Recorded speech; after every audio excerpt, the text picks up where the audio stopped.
Three, two, and one. The two questions I want to ask in this debate are: who needs the benefits that the government provides the most, and who is directly affected when it is proportional? Answer: those who need the benefits of the government are the ones that have the least, e.g., the poor, the middle class not able to be socially mobile. Consequently, they are also the most directly affected when it is proportional, because government has to defend the policy of getting back what you give. But if you don't have a lot to give, you also don't get a lot back. That is the inherent problem with government's policy. That is why it will necessarily always leave more people disadvantaged. I don't really understand why it's that hard for them to understand that. Two questions that are important in this debate. One, which side is better for the citizens regardless of their socio-economic capacity? Two, which side just enables the best use case for taxes, which is the role of the government and why we are even having this discussion to begin with. The first clash, right, on what is better for the citizens. What did they say? The first thing that government says is quite weird.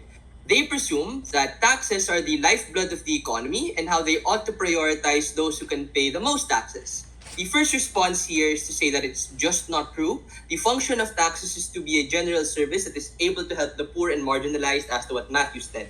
I don't understand why side government wants to protect the affluent, given that the rich who pay the most don't even use these services the most because they have the capacity to choose more premium options. The second response here is just on the misalignment of who they think the most important stakeholder in this debate is.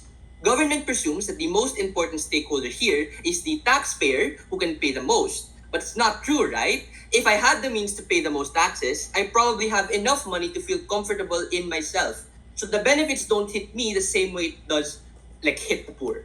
This is a problem because they only target their impacts on the positive side, e.g. the rich and capable, while not even treating and helping those who are a lot more disadvantaged. I want to note that in order for their impacts to work, I hope have no inherent opportunity that is able to provide less opportunities.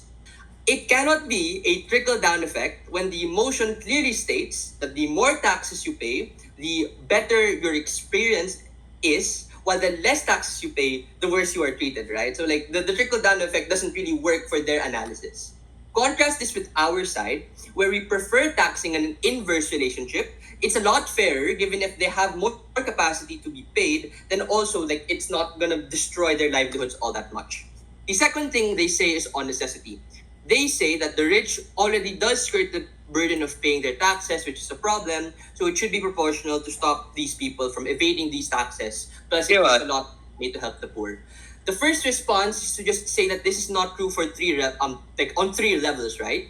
This is not true because they don't have the fiat to say the poor will be provided more opportunities. That literally goes against their policy because poor people who don't pay taxes don't get the proportional benefit that is included in the motion. The second thing that is not true is because, as to what Joseph explains, if you are rich, you don't want to give your money away to a service you don't even use, so their attempt to incentivize these people paying taxes don't even work. Thirdly, the likely outcome is that the only people to actually pay these taxes are the middle class, who already don't have enough money as is. So the amount of money you get comes from the people whose balances don't even have enough to sustain a large size pool. If you don't believe any of that, after you spent 2 minutes dismantling this argument, check your notes, okay? I want to be clear in saying what these rebuttals do.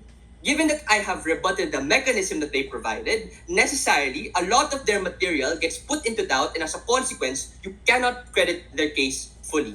Why then should you credit our case fully?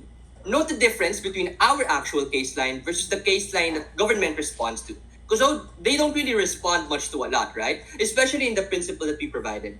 So to be clear, coming from Joseph, I think it's clear that our stance is that the more you have, the more you pay. And this is comparatively better even if the rich sometimes use their leverage to skirt this burden, as already happens on either side of the house.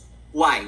On vulnerability, at the very least on our side, you don't harm the poor because you don't take the money that is so much more vital for them than it is for some random rich dude. But secondly, on long-term and short-term benefits, and this is important, right? You cannot credit their impact because it is so misaligned with the policy that they themselves have to defend. The middle class inherently cannot get more of a benefit from the government because they have less money to give.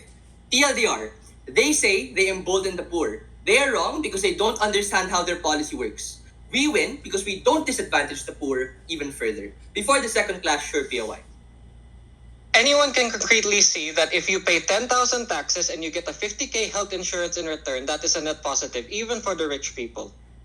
Bro, but like if you're poor, that 10k, like do you even have that 10k? Like if the if the amount of money that you have, if you're a poor person, it should inherently a lot more important because you have less of it, right? So that particular like expense is going to be a lot more detrimental for yourself than it is for that random rich dude. So maybe you can embolden and have that rich dude have a better experience, but at the same time, you who's paying the taxes will have a far, far worse experience. Second clash on the function of taxes. And this is where Matthew just like flat out wins the debate at LO, right? The function of taxes is for the general welfare of the state, which necessarily presumes that those who have more give more. This is comparatively better in contrast to the crux of government principle, given that even the poor and the middle class have to pay a high tax amount to get the benefits that like the person said in the POI. Note that the impact that Matthew gives had to be responded to in order to at least save their case. Because as he states, if the main impact of Gov is to provide more money for the poor, and he explains that it doesn't, it just changes who gets the most benefits even further, then the case that they provided and the way that government tries to win cannot stand. In fact, a lot of Matthew's extension was just like not responded to, so a lot of his impacts also stand. So I think it's clear, just based on response to the other side, that it's a clear off balance. So let's crystallize the positive material on our side. On our side of the house, the function and the principle of fairness and necessity are just better fulfilled.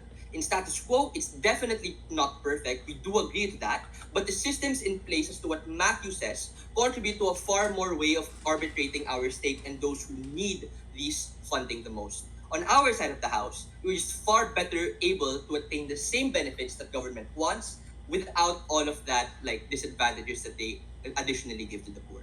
For all of those reasons, very, very proud to oppose.